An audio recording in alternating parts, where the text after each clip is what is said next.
Bem-vindos a mais uma conversa, mais uma exploração nossa por aqui.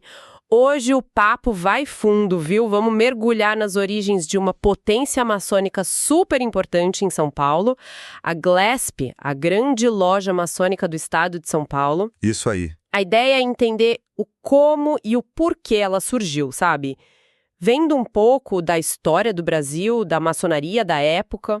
Para começar essa viagem, como a gente pode imaginar o Brasil, e mais ainda São Paulo, lá pelo comecinho dos anos 1920. Que cenário era aquele? Olá.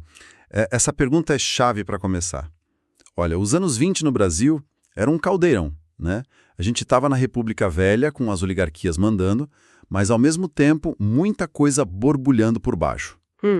Tensões políticas, mudanças sociais acontecendo, ideias novas circulando com força. E São Paulo? Bom, São Paulo era o motor disso tudo.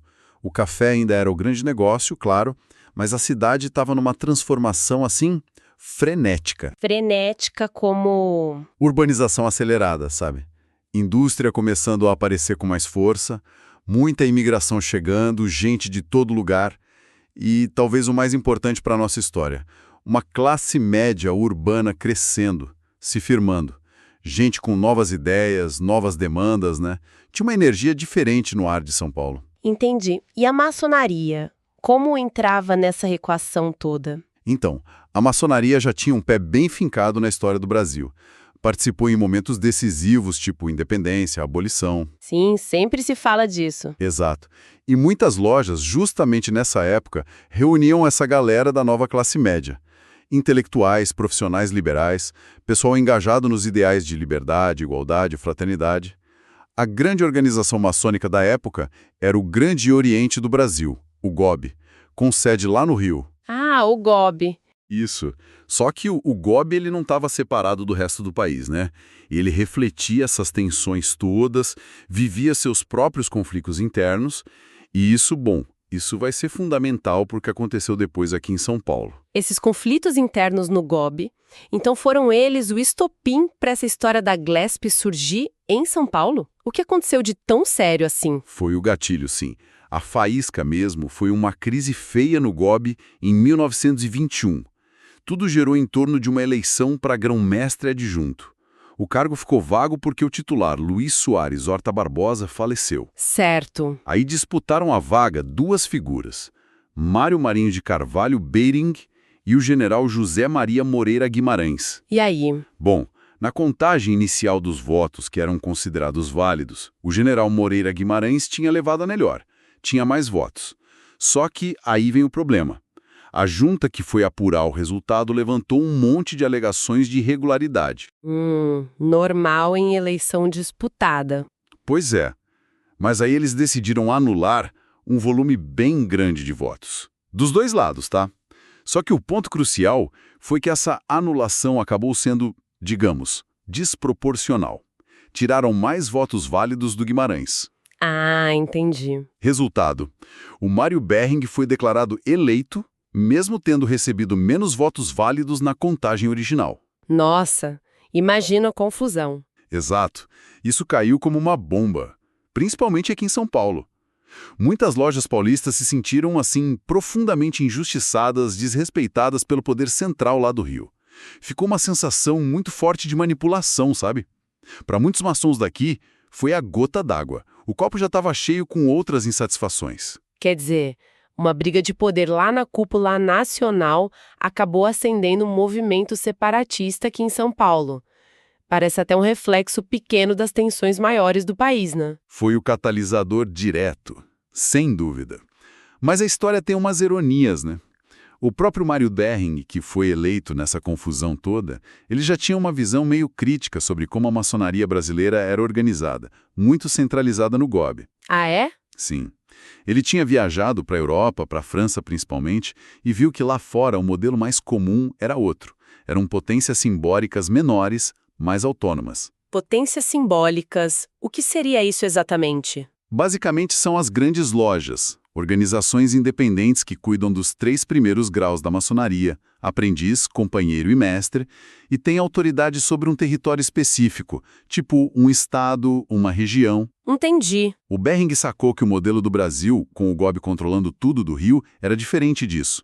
Então o movimento que explodiu aqui em São Paulo acabou juntando essa raiva da eleição de 21 com um desejo que já existia por mais autonomia. Faz sentido. Tinha essa vontade de ter uma organização mais descentralizada, que respeitasse a autonomia de São Paulo e que também estivesse mais alinhada com o que se chamava de regularidade maçônica internacional.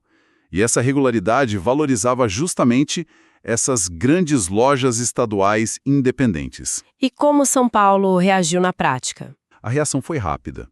O Grande Oriente de São Paulo, que era a estrutura estadual ligada ao JOB, e na época era liderada pelo José Adriano Marrey Jr., tomou uma atitude bem drástica.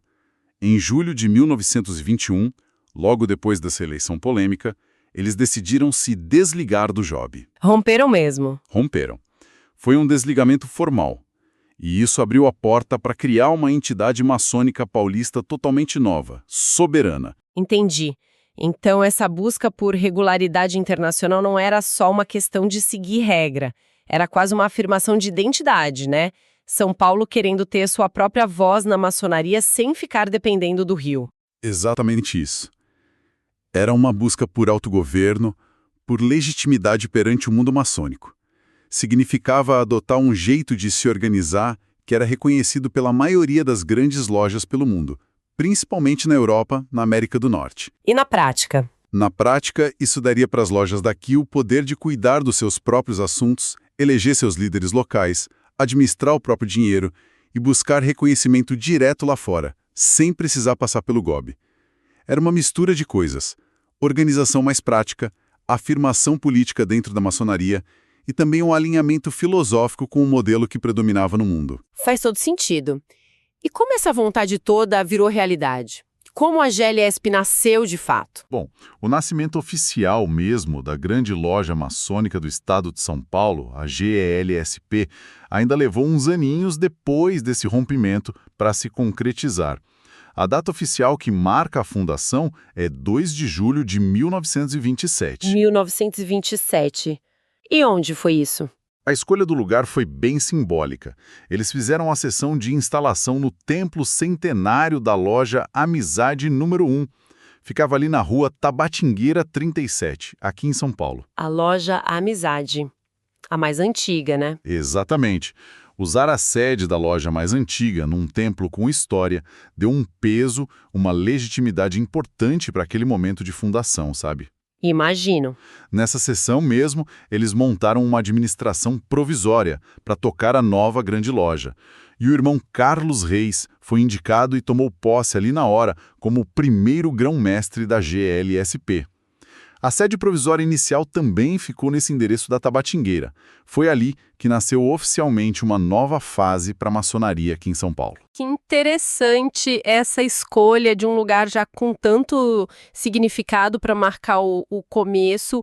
E o Carlos Reis já assumindo a ponta, ele já era uma figura importante nesse movimento todo? Sim, sim. Carlos Reis já era uma liderança conhecida entre os maçons paulistas que queriam essa autonomia.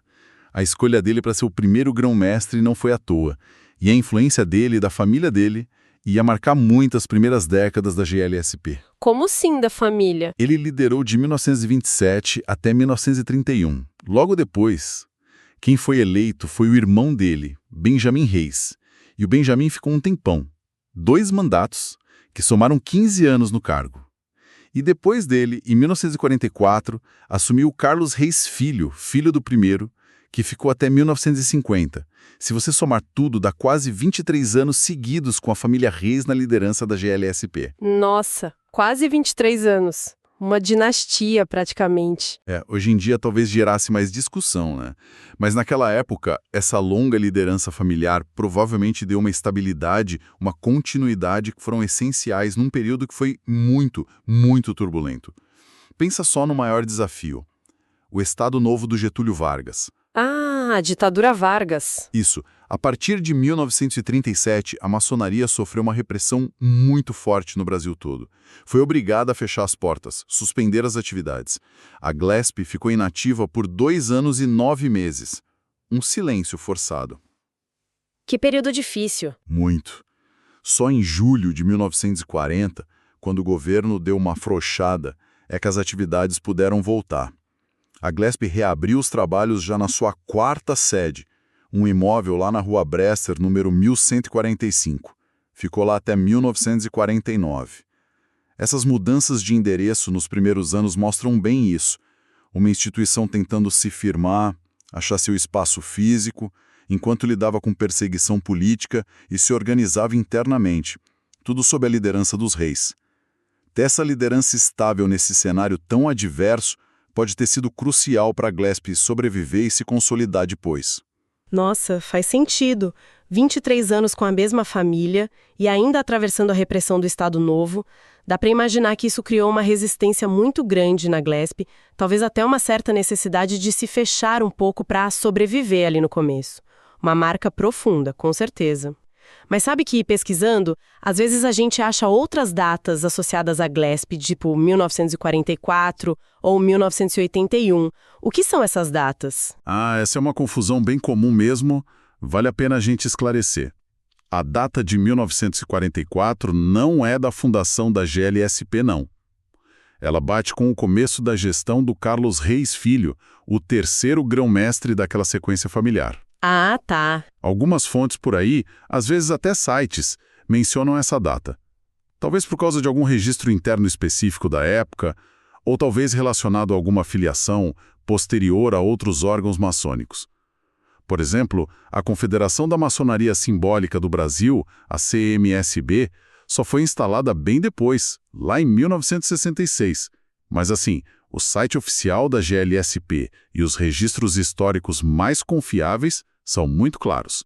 A fundação foi mesmo em 2 de julho de 1927. Entendi. 1927 é a data oficial e 1981... Aí 1981 é outra história, completamente diferente. Essa data, 4 de agosto de 1981, marca a fundação de outra potência maçônica importante aqui em São Paulo. O Grande Oriente Paulista, o GOP. Ah, o GOP, outra potência. Exatamente. O GOP foi criado por um grupo de 58 lojas que, naquele ano de 81, decidiram sair do Grande Oriente do Brasil, o GOB. Foi outro processo de cisão com as motivações e o contexto daquela época específica. Certo. Então, é super importante não misturar as coisas. A gente tem a GLESP, fundada em 1927, que saiu do GOB. Tem o próprio GOB, que continuou existindo e tem sua representação aqui em São Paulo, o GOB-SP, e tem o GOP, fundado em 1981, que também saiu do GOB. São 3 potências maçônicas regulares, independentes, cada uma com sua história, atuando hoje em São Paulo. Mas a GLESP, que é nosso foco aqui, nasceu em 1927. Ponto final. Perfeito. Agora ficou bem claro. São caminhos diferentes que a maçonaria seguiu aqui em São Paulo. Voltando para a GLESP, então. Depois dessa fase longa da família Reis, como que a instituição começou a construir essa identidade mais moderna, digamos, já na segunda metade do século XX? A mudança veio em 1950. Foi eleito o Alcides do Vale e Silva, o primeiro grão-mestre que não era da família Reis. E ele marcou mesmo o início de uma nova fase. Uma das primeiras coisas que ele fez foi criar um jornal mensal que depois virou a revista A Verdade. A revista A Verdade existe até hoje, né? Exatamente. Virou uma marca da GLESP. E outro passo muito importante da gestão dele foi comprar, em 1953, a primeira sede própria da GLESP. Um prédio ali na Rua São Bento, no centro de São Paulo. Foi um marco. Ter a casa própria finalmente. Isso. Mas o grande salto mesmo, em termos de estrutura física, veio logo depois, com o Francisco Rorato. Ele foi eleito em 56, reeleito em 59. O Rorato tinha um sonho grande, construir um palácio maçônico. Uma sede definitiva, sabe? Imponente para a GLESP. Uau! Ele comprou um terreno na Rua São Joaquim, 138, ali na Liberdade, e tocou a construção. A obra acabou em 1960 e foi inaugurada oficialmente em 1961. Esse prédio, que hoje tem o nome dele, Palácio Maçônico Francisco Rorato, não é só a sede administrativa até hoje. Ele virou um símbolo da consolidação da força da Glesp. Imagino que ter uma sede desse porte mudou muita coisa. Demais. Com a casa em ordem e uma sede à altura, as gestões que vieram depois puderam focar mais na expansão e na modernização. Washington Pelúcio, que ficou de 62 a 68, organizou as finanças, a administração. Aí, do fim dos anos 60 para frente, décadas de 70, 80, vieram nomes como Jair Célcio Fortunato de Almeida, Alberto Zoffmann, Erwin Saine-Martin, Mário Proietti, Walter Ferreira, Orfeu Paravente Sobrinho.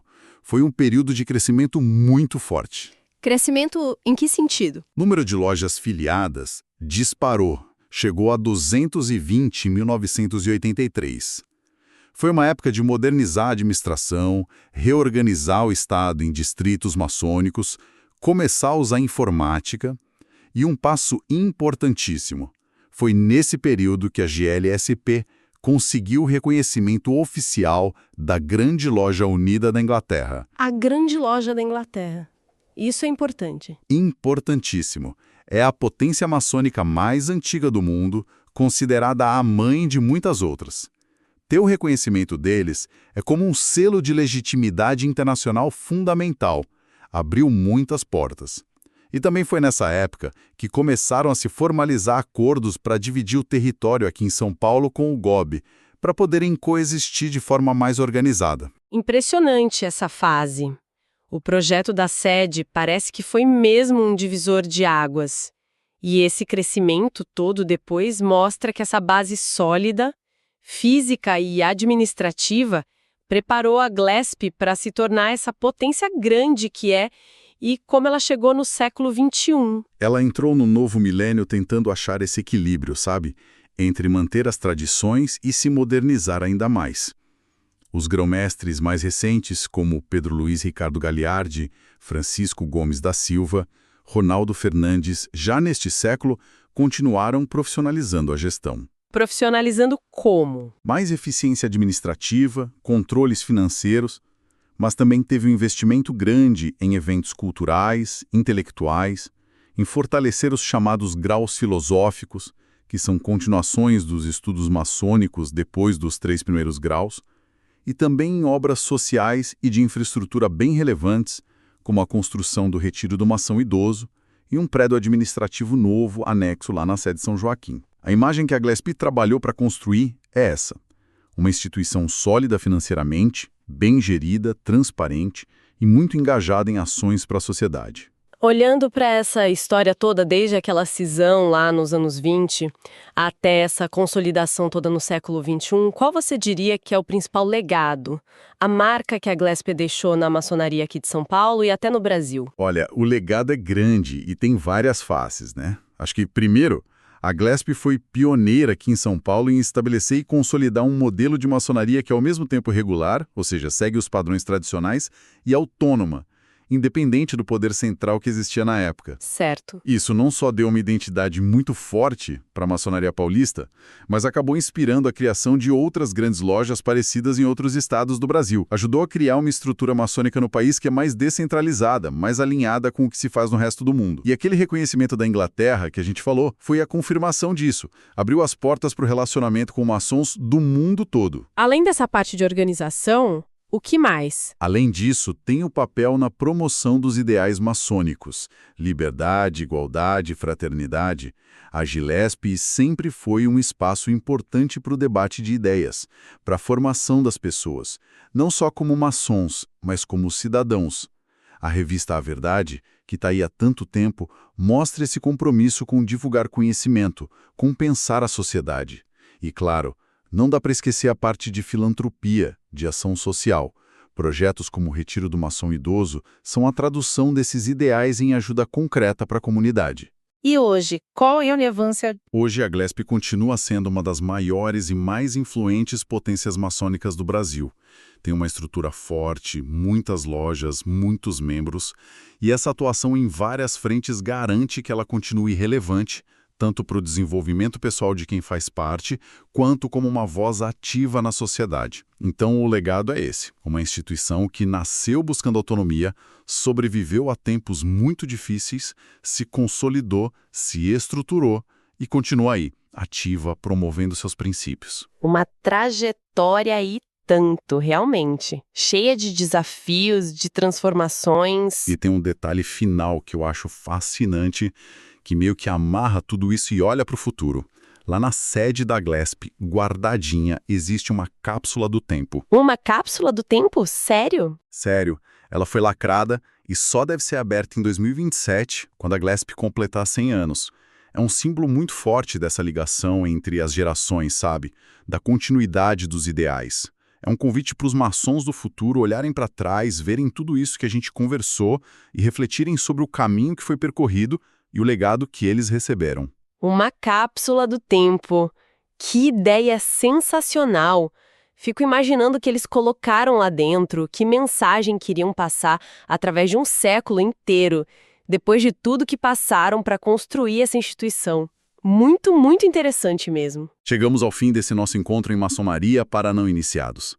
Quero agradecer muito pela sua presença e pelo tempo dedicado a ouvir estas reflexões.